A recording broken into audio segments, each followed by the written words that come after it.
యూజువల్‌గా అయితే ఐడియల్‌గా, యావరేజ్‌గా సో, ఒక మనిషి ఎంతసేపు ఎక్సర్సైజ్ అనేది చేయాలి?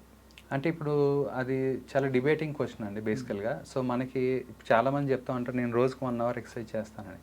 1 అవర్ ఎక్సర్సైజ్ అసలు చేయకూడదు. హుహు. సో, రోజుకి అట్‌లీస్ట్ మీరు ఒక half an hour to 45 minutes hmm. ఆ హాఫ్ అన్ అవర్ కూడా కార్డియో చేయమని చెప్తాం. హ్మ్. ఓకే. ఇప్పుడు muscle strengthening half an hour 45 minutes చేస్తే చేయలేరు. హ్మ్. సో, మనకి ఒకవేళ గాని స్ట్రెంత్ ట్రైనింగ్ అట్లా చేసుకుంటే గనుక వీక్లీ 3 టైమ్స్ అట్లా చేసుకోమని చెప్తాము. హ్మ్. యాక్చువల్‌గా మేము చెప్పేది ఏంటంటే 2 చేసుకోమని చెప్తాం. Cardio plus muscle strengthening. మందులు. ఓకే. కార్డియో దేనికంటే క్యాలరీస్ బర్న్ అవ్వడానికి. హ్మ్. మజిల్ స్ట్రెంథెనింగ్ ఏంటంటే ఇప్పుడు కార్డియో చేసినంత మాత్రాన మజిల్ పోలేదు అని ఉండదండి.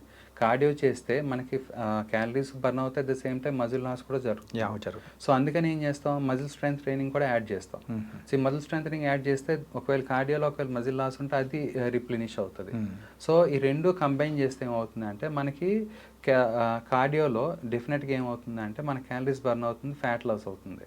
యాహ్! మనకి మజిల్ స్ట్రెంథెనింగ్‌లో బోన్ స్ట్రెంత్ పెరుగుతుంది. ఎందుకంటే బోన్ మినరల్ డెన్సిటీ పెరుగుతుంది. హ్మ్.